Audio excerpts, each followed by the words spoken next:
This news program is proudly brought to you by Smart Start Breakfast Biscuits and Now Biscuits.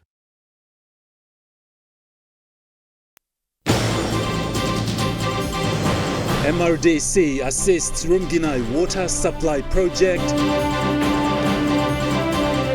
PRK pays 120 million kina tax to Internal Revenue Commission.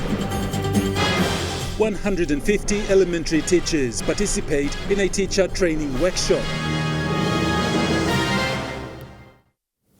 A very good evening. You're watching National EMTV News. I'm Godwin Eki.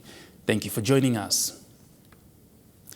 The Mineral Resource Development Company officially commissioned the Rumginai water supply project at Rumginai in the North Fly district of Western Province yesterday. This Rumginai water supply project was built at the cost of 3 million kina. The Managing Director for MRDC, Augustine Mano, was present to commission the project.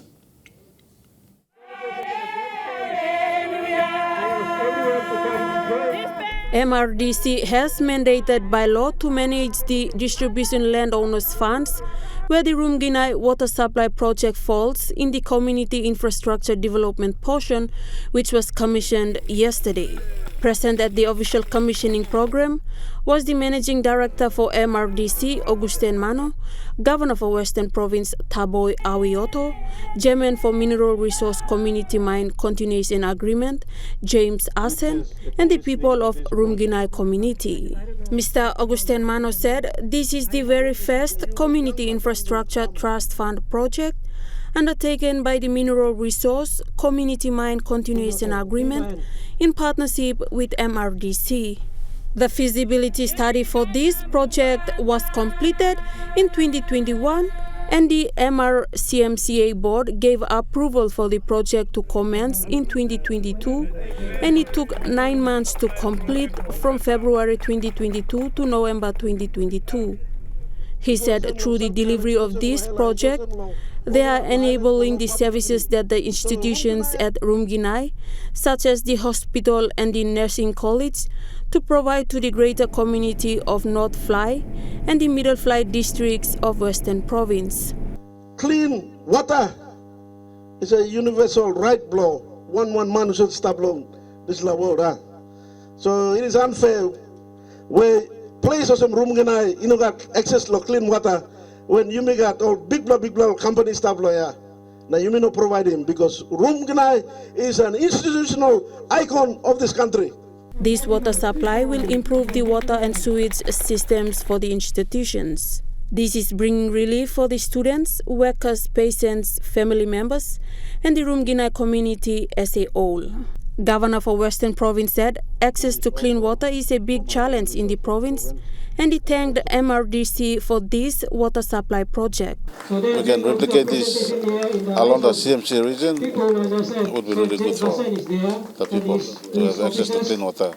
It will do a lot of justice to the people in terms of getting rid of the water-related and waterborne diseases. So 3 bore water sites have been drilled from which water will be drawn and piped to the water storage tank, which has a maximum of 300,000 liters capacity. This is the same as having 65,000 liter Tafa tanks to each household. Coinciding with the commissioning of the project was the handing over of a land cruiser to the Mineral Resource CMCA to support Kiunga office operations. The MRDC Managing Director said work will also start soon to extend the supply of water to the villages of Menomsure and Rotmesuk for the people to have clean and safe water for consumption. Estagane, National EMTV News. Theodist has again presented a cheque of 25,000 kina to Life PNG Care as a way of supporting the surrounding community projects as part of their community services obligation. The presentation was done to the Director for Life PNG Care, Colin Pake Yakio. Life Care PNG has been supporting unfortunate children for the last 12 years. Corporate Development Manager for Theodist, Ryan Pinney, says Life Care PNG has been making a positive impact in the communities and Theodist is pleased to contribute to this great cause. Life PNG Care is making such a positive impact in our communities, not just in Port Moresby, but all over the country. And Colin will certainly explain a little bit more in detail, but there's 600 children who are in the vulnerable or very much needy situation that they help out with these children that are in need. And we find that it's such a valuable contribution to our community. Director for Life Care PNG, Colin Pakeyakio, says these children that have been given a chance to education will contribute to nation building. But our vision is to impact our children through education. As Ryan has said, education is a key tool in our country and as a nation to really educate our young ones. And children who are out of school, we've got an estimate of over 1 million out of school children, school-age children. And this is a very huge responsibility or task for us. He further explains how these funds will support children that are under Life Care PNG. Something that every children don't have the opportunity, but those that go through our process and we identify them that they are genuine, they are the beneficiary of our program. And for our TODs, they've been supporting us, and through this support it's almost 200,000 to 300,000. And not only that, the staff also involved with some of our community work that we do. Yakio thanked TODs for the continuous support to them over the past years. Samantha Solomon, National EMTV News. Petroleum Resources Kutubu Limited has paid a total of 120 million kina worth of tax for 2011 to 2020 to the Internal Revenue Commission. A cheque was presented to the IRC Commissioner Sam Coim this morning at the Revenue House in Port Moresby. Managing Director for Mineral Resource Company, Augustin Mano, upon presenting the cheque, says that their subsidiaries are working closely to comply with the government regulations and also giving back to the country. We're bringing all our subsidiary groups for compliance, and many times you hear MRDC and the PRK groups, we do investments here and there, we do projects there, but this is what we give back to the country, and we want to be a compliant entity in this country. So. He says that they had disputes with IRC in 2011, but they had solved that issue in 2019 and are paying the 120 million kina tax which were owed from 2011 to 2020. Petroleum Resource Kutubu as a landowner company has been in existence for the last 20 years. Chairman for PRK John Capinato says this tax reflects the governance of a landowner company which continued to pay tax to IRC and to the people of this country. It reflects the governance of a landowner company who has continued to pay taxes to IRC and to the people of this country, to the government of this country. PRK not only pay tax as a landowner company, but we've given employment to all Papua New Guineans. We have contributed in terms of social obligations into the country. PRK as a landowner company, we have done many things to this nation. Commissioner for IRC Sam Coim says this amount of money is a legacy tax that IRC, MRDC and PRK have been working closely to settle, and it has finally come to fruition. He appealed to other companies who have issues with taxes to approach IRC so that they can solve them together. The legacy tax that the IRC worked with the PRK and MRDC to crystallize some of the amounts and reassess the amounts. As Chairman has said, they've given so much to this country through the resource that is extracted from their land. And he further elaborated on where IRC's focus is right now. I would like to appeal to other taxpayers. When you have tax problems, no need to run around and try to do crazy things around the place. IRC can help to spread out the responsibility according to your cash flow and pay the taxes. If you still aggrieved, there are processes to address those things. So. Samantha Solomon, National EMTV News. Meanwhile, Commissioner for IRC, Sam Coim, says the mining sector is still a challenge for the Internal Revenue Commission when it comes to taxation. Commissioner Coim says they are making big profits for their shareholders, but IRC's focus is on them so that they can pay some amount of tax to the government of PNG. We are focusing on the mining sector and trying to hold them accountable so that they at least pay some taxes to the government. And some of them, even small mines, are doing well than the big ones. So what we are doing is we just auditing to make sure that they have actually paid their fair share of taxes. And if they are not, then there is legitimate reasons for not paying those taxes.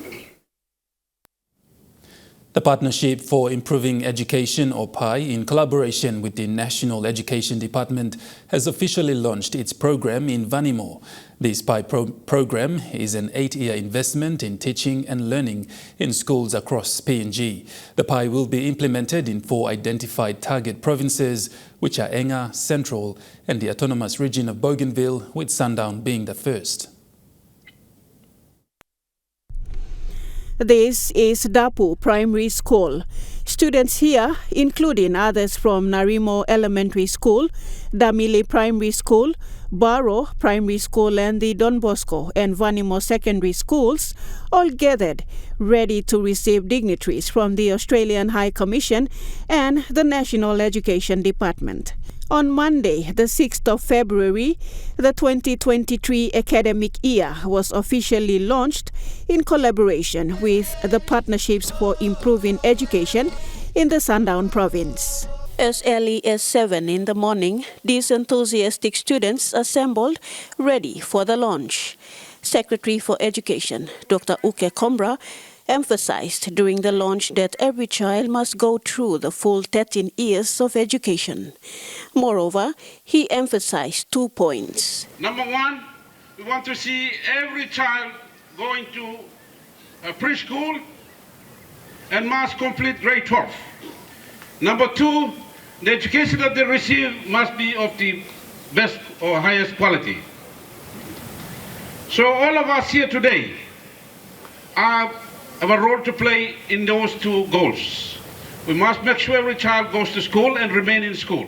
Minister for Education, Jimmy Uguro, urged teachers nationwide to serve with dignity and accountability. And teachers, the buck stops with you to build this nation. Teachers must serve with the heart. Teachers must serve with the vision. Teachers must serve with leadership.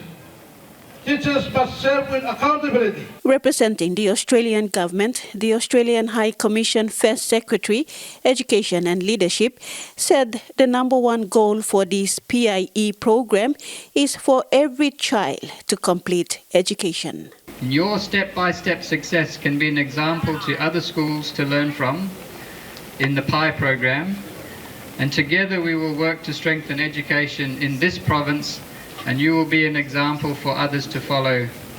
It was heard at the official launch that the Sundown province has been performing well academically, hence it was chosen to be the host province for the PIE program. This is an 8-year program and is fully funded by the Australian government. Lindy Suharupa, National EMTV News, Vanimo. A total of 150 elementary school teachers from schools throughout the Sundown province have participated in a teaching training workshop by the Billum Books team in partnership with the Partnership for Improving Education, or PI. This training workshop follows the official launch of the PI program in the province. This Billum Book teacher training workshop is facilitated under the PI program with the support from governments of PNG and Australia. These are teachers from schools in the remote parts of the Sundown province, as well as schools within the vicinity of Vanimo town. They all gathered to participate in the Billum Books manual training workshop. This teacher manual by Billum Books has PNG standard-based English syllabus for elementary schools. Participating teachers were taught phonics, word building, reading and comprehension skills and activities. According to Mrs. Rachel Damian, an elementary prep teacher in one of the elementary schools in Vanimo Town, this Bilumbuk teacher guide has helped her students perform well academically. She has been using the Bilumbuk syllabus to teach her students for some time now. Bilumbuk is not new to me and my colleagues. We have been using Bilumbuk since 2016 during the implementation of the SBC. And in 2017, our school bought all the books for all of us. We are 7 teachers teaching in this school, and we are very grateful for Bilumbuk because it has helped us to improve in many ways in the classroom. Some of the good things about it is we have seen the good attendance of our students because the lesson that we are teaching are the ones that the children really need. It's at their level. Like Mrs. Damian, a lot more teachers have shared similar experiences in regards to using the Bilumbuk syllabus. This teacher training workshop will end this Thursday when teachers will return to their various schools to start implementing new methods of teaching with the Bilumbuk syllabus to their students. Lindy Suharupa, National EMTV News. And National EMTV News continues after the break. Stay with us.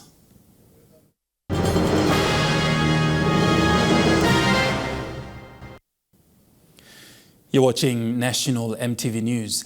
The use of internet is vital in schools in this day and age to ensure students' learning are boosted as well as teachers having access to resources online to enhance their teaching skills. Today saw PNG Dataco Limited launching the broadband internet access for St. Charles Lawanga Secondary School in Port Moresby, accompanied by donation of laptops to their IT lab.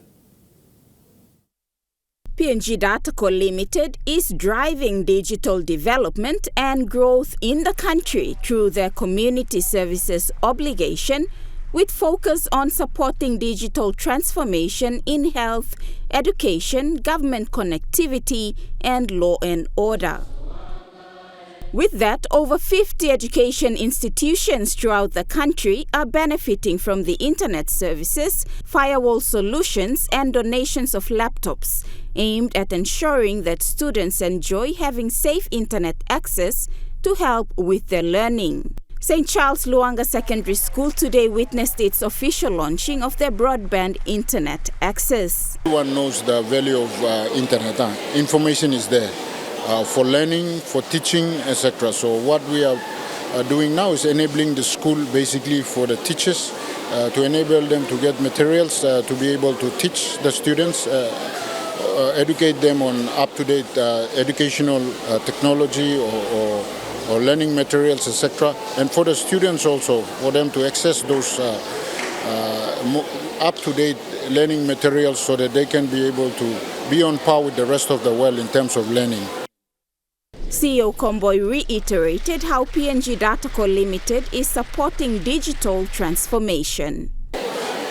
In our CSO program, to a value of around $500,000 already. For last year alone, that's in terms of the capacity that we provide. For last year alone, we've expended around 4.5 million to schools, meaning internet plus devices to be able to enable those schools to use technology for their learning and teaching.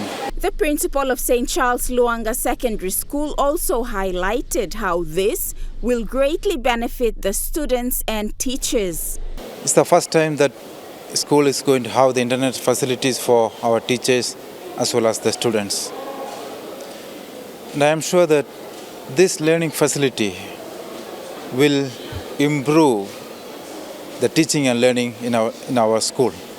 PNG Dataco CEO Comboy highlighted that there are no set criteria used in selecting schools for this vital service provision.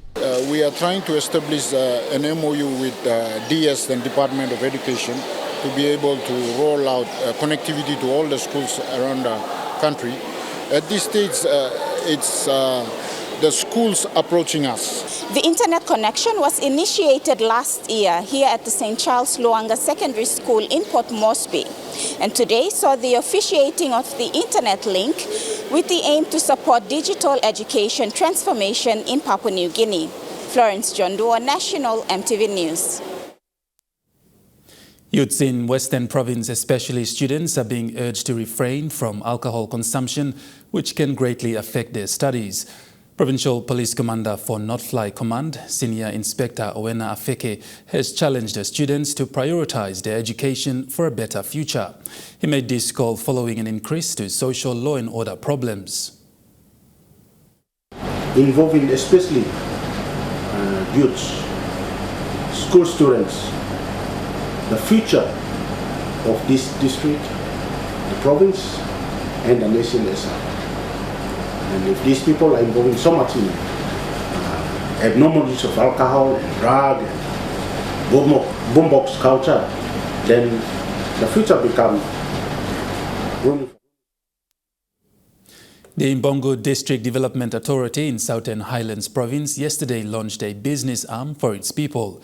The Imbongo District Development Corporation was officially launched by local MP and Minister for Justice and Attorney General Pila Niningi. Minister Niningi was received by ward councillors, LLG presidents, district officials and the general public for the announcement of the People's Company and the presentation of 2 excavators, 2 tipper trucks and a dump truck as startup assets. He clarified to the people that IDDC belongs to them and he is just a trustee shareholder during his term in Parliament as MP. During the occasion, the district's consultant and principal of LAM Lawyers, Tony Noki, presented the company profile and IPA certificate to the District Development Authority.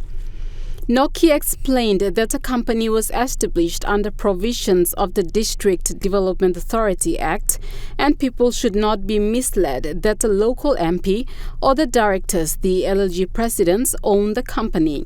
He also clarified the company has a constitution to guide its operations as a non-political entity with the first priority to generate revenue for the district.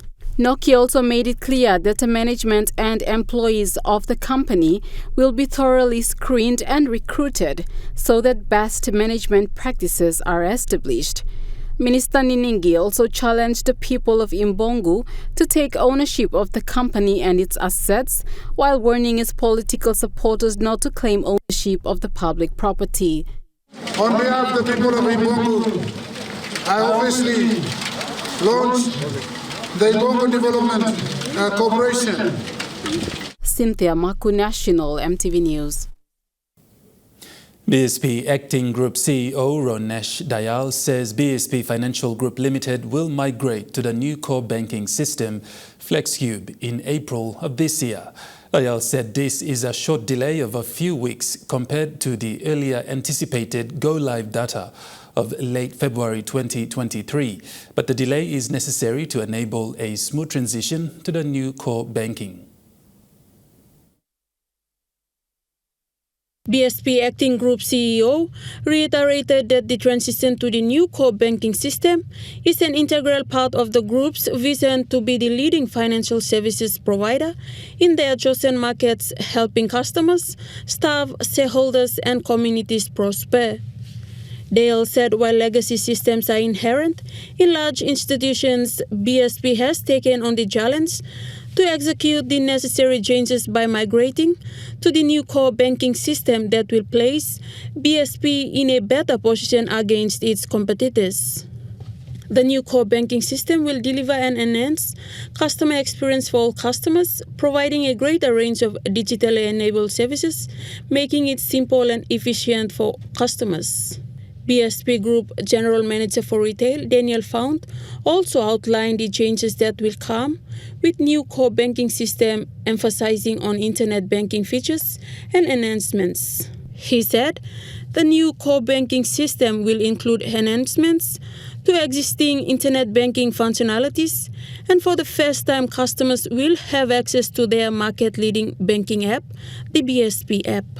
while commenting on the new BSP app, Found explained that the BSP app will be downloadable from the Apple App Store or Google Play Store and will deliver all of the functionality you will get on internet banking, making it easier and convenient for customers.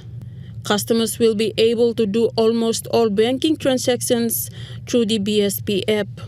BSP is calling on all customers to follow BSP social media pages, visit the BSP website, or call into the nearest branch to access information and updates on the BSP core banking system upgrade in preparation for go live in April. Estagane, National EMTV News.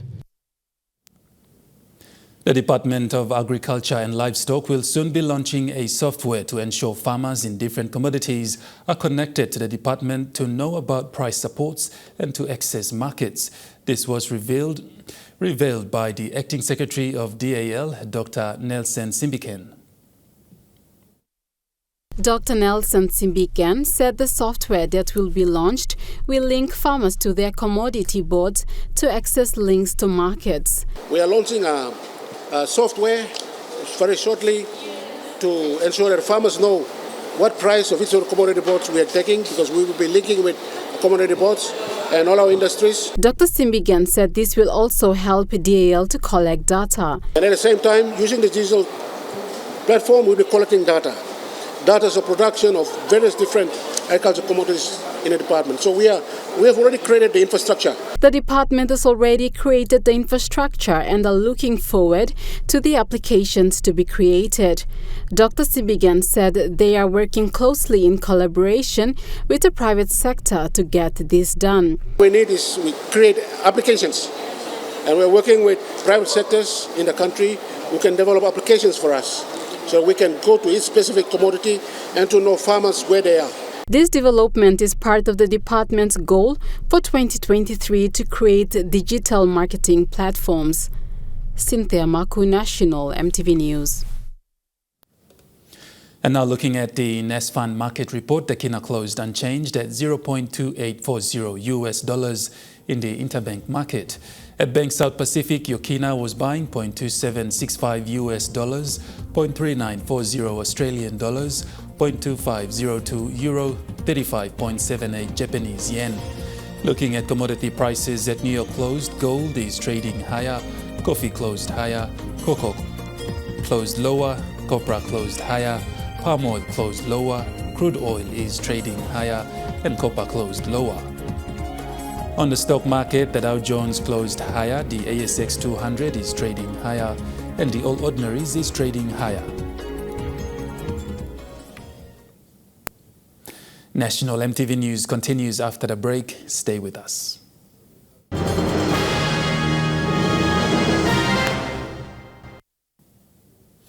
You're watching National EMTV News. The Lay Community College has commenced enrollment and will resume classes next week. But the students are most likely to be sitting on the ground during classes. Center Supervisor Sepas Malum revealed this, saying the school does not have enough chairs and tables to cater for the increased enrollment. Mr. Malum confirms that the school has a lot of challenges but has been doing the best it can to ensure that students who have been kicked out of the mainstream education system are given an opportunity to be certified. He says so far they have been supported by the Morobe Provincial Government and the Tewai CRC District Development Authority. I think the Morobe government under with the grant that he has given us, we have directed a new publishing block, and that caters for it, solve one of our problems. We're very all students, and also I also thank the honorable member for TYCSC for giving us the assistance with the students from Eastern. With support from the Morobe Provincial Government, the school has built its ablution facility. Currently, the new intake of students for grade 9 and grade 11 are enrolling and sitting for their pre-entry test. Mr. Malum says the school enrolls over 1,000 students yearly. Cynthia Maku, National EMTV News. And moving on to overseas news, death toll rises as searches continue for earthquake survivors. You can probably see behind me some of the rescue efforts that are taking place here in Adana. These are search and rescue crews that are starting what will be another long night shift here for this residential building that has collapsed behind me. It was a 14-storey building housing dozens of people and it collapsed. In the words of authorities here, they say it collapsed and crashed to the ground. Authorities have told us that they are still hearing voices under this rubble at the moment and are using whatever means they can to try to get to those people. You can see the heavy machinery behind us and the generators have just started up again. On top of this pile of debris, you can probably also see there are people literally picking through with their bare hands, trying to make some sort of a dent in the enormous pile of twisted metal and concrete that stands in front of us now. They're trying to come at this from 3 different sides. So here in front of us, behind this building and on top as well. And I can smell in the air this really thick smell of smoke because it's bitterly cold here. And so the rescuers have built fires. You can probably see one just near us to try and keep themselves warm. Not only the rescuers, but also families of people who are suspected to still be buried under this rubble. They are standing on the street, which is just about 100 metres behind me.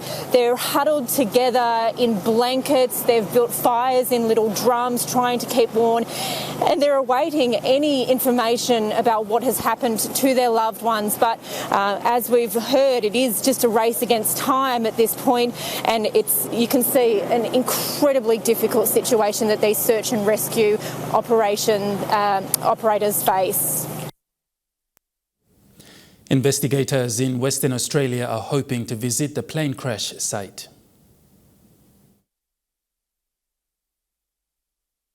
The Boeing 737 went down on Monday afternoon in the Fitzgerald River National Park in the Shire of Ravensthorpe, about 460 kilometres southeast of Perth. The jet had been sent to assist in firefighting efforts with just 2 pilots on board, many calling their survival miraculous. We just couldn't believe it that they were safe, to be honest with you. You know, a plane crash and the people are virtually unscathed. Known as a Boeing 737 Fireliner, the jet was a civilian aircraft converted for firefighting and operated by Coulson Aviation.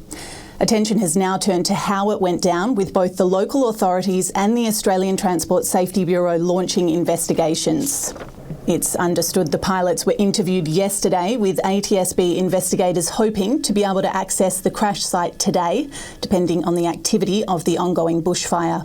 And that's where we'll hope to get the flight data recorder, the cockpit voice recorder, which will give us a much better indication of what was occurring at the sequence of events, and particularly what was occurring in the cabin at the time of the impact. National EMTV News continues after a break with Trukai Sports. Stay with us.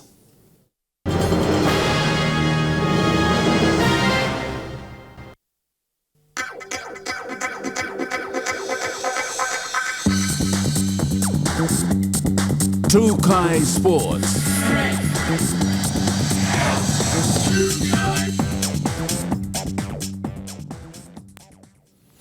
Welcome to Trukai Sports.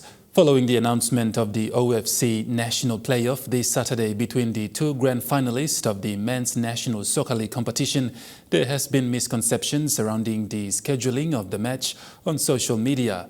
In an exclusive interview with MTV's Trukai Sports today, PNG Football Association competition manager Amjad Tekwi cleared the air on this matter. The format and the concept that the PNG Football Association is utilizing to facilitate the OFC National Playoff is sanctioned by OFC, and that has always been the strategy used to date. These were the very words that the competition manager of PNG Football Association, Amjad Tekwi, uttered in his address to the claims and misconceptions that are currently going rampant on social media. There has been some, I would think, confusion about the national playoffs, the formats, where the concept came from. So I'd like to take this opportunity to address that. Okay, the national playoffs came from the Oceania Football Federation. It's a concept that was proposed and approved, and that concept allows the both grand finalists to have an home and an away match as well. Tekwi added that the posts on social media are generally confusions as to how the PNG FA operates, hence he detailed on the sanctioned approaches that the PNG FA takes with regards to the OFC national playoff. So that format was introduced by OFC in the last NSL competition. However, that did not eventuate because there was only one match playoff. It resulted in Lay City winning, hence they represented PNG FA last year. So this year we've been able to host and facilitate for these two. The first one is this weekend up in Lay, and the second one is the return match back here in Mosby. So this is not a new concept, and this is not something that we've concocted out of the air. I just want to make that clear. Manager Tekwi also apologized on behalf of the PNG FA Board of Management to some other claims arising from outside that PNG FA has failed to put out the processes and procedures as to how the OFC national playoffs are conducted. There have been some claims that, we haven't put that information out there. If in the event that, some of that may be true, I'd like to apologize for and on behalf of my department for, our culpability in that. But rest assured that that responsibility does not solely lie with us, but it is also a responsibility on the team's management and their media. It's their responsibility to know. The OFC national playoff is on track, where the Hekari United FC will take on the Lay City FC this Saturday, the 11th of February 2023 at the St. Ignatius Kilagi Stadium in Lay, Morobe Province. Lisa Puni, Trukai Sports. Meanwhile, President for PNG Football Association John Capinato told EMTV News today that the decision to have a match this week in Lay is a decision made by the Oceania Football Confederation and not the decision of PNG Football Association. A lot of rumors going on in the Facebook and social media about why this second match is happening again. I mean, this is beyond our control. I sit on the OFC executive board, and all of them have made a decision that with one winners, they have to do a qualification. So that's why it happened that way. It's not the president, it's not the PNGFA executive board that made a decision. It's the OFC who made a decision that both champions of each country must play each other for home and away. Not only PNG, it's happening in Vanuatu, happening in Fiji, New Caledonia. So if the fans out there think I'm telling lies, get into the OFC website and check for themselves and see what's happening throughout the region. Trukai Sports continues after the break. Stay with us.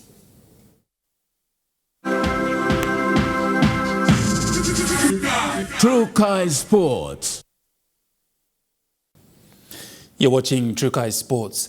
Today, students from Surukim Save Literacy School PNG under the League Belong Life received jerseys from the major sponsor of the program, the Not Build Builders construction at the Sejongai Stadium.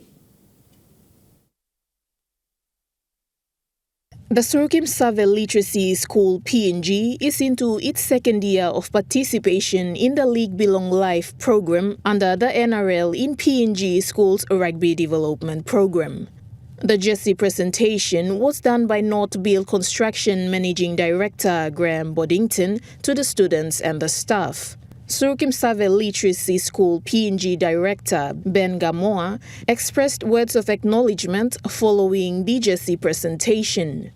Witnessing such an event like this, it's like I'm not expecting it. Like for us entering into the program just a year, but to be chosen be the recipient of this jersey presentation is like, for me, I'm so excited, and I'm happy that we selected through this program under the League Belong Life, another league, PNG. Director Gamoa further emphasized that this program will also see children not only being intellectually fit, but develop their rugby league skills, and the jersey presentation witnessed today is a boost to this cause. Katie Knapp, who is the NRL in PNG country manageress, shared the same sentiment and also extended words of gratitude to the North Build company. Graham Boddington from North Build, he was one of the first person to come forward and join hands with NRL in PNG to run the mini mode program. So he bought a couple of jerseys and we just started off with 4 teams. I guess we need more people like Graham and companies like North Build to come on board and support the mini and modified rugby league competition in PNG. Knapp also added that without the continued support of the North Build Construction Company throughout the past years and the commitment seen through parents who bring their children to attend the program has contributed a lot to the elevation of the program. Knapp says this is the way forward, and the NRL in PNG committee would like to see more of that. Lisa Puni, Chukai Sports. A press conference was held today at the Santos National Football Stadium where the PNG National Rugby League Competition Board Director Lorna McPherson officially announced that 12 franchises will be participating in the 2023 National Rugby League Competition. The PNG National Rugby League Competition confirmed today that 12 teams will be participating in the 2023 season of its flagship competition. The rundown of the team list was given by PNG NRL Competition Board Director during the press conference. Of the 11 existing franchises, the new addition to the 2023 competition is the EMK Sepik Pride following the termination of Wagi Tumbe in the competition, which left an available slot in the 12-team roster. Director McPherson, in welcoming on board the EMK Sepik Pride, said the PNG NRLC is determined to see the game grow. It was not an easy decision to make, but a necessary one. Further notices as to when the official kickoff of the 2023 season will commence will be announced by PNG RFL in the coming weeks. Lisa Puni, Chukai Sports. That ends Chukai Sports. The Money Plus weather report is next. Stay with us. Chukai Sports.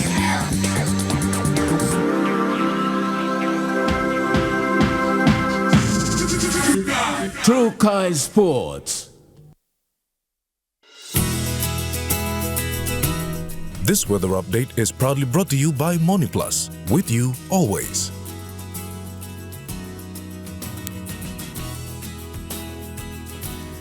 Weather forecast for the next 24 hours. Southern region, Port Moresby, cloudy with rain showers. Popondetta, cloudy with rain showers and possible thunderstorm. In the Momase region, all centers cloudy with few showers and possible thunderstorms. In the New Guinea Islands region, Lorengau, cloudy with some showers and thunderstorm. Buka, cloudy periods with brief showers. In the Highlands region, all centers cloudy with rain showers and possible thunderstorm.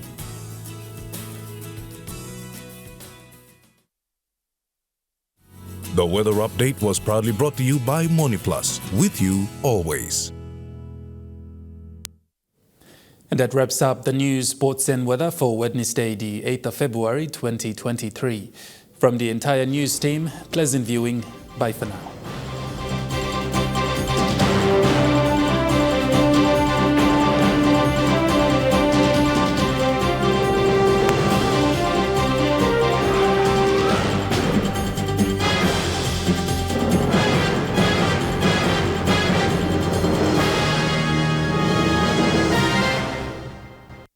This news program was proudly brought to you by Smart Start Breakfast Biscuits and Gold Nuggets.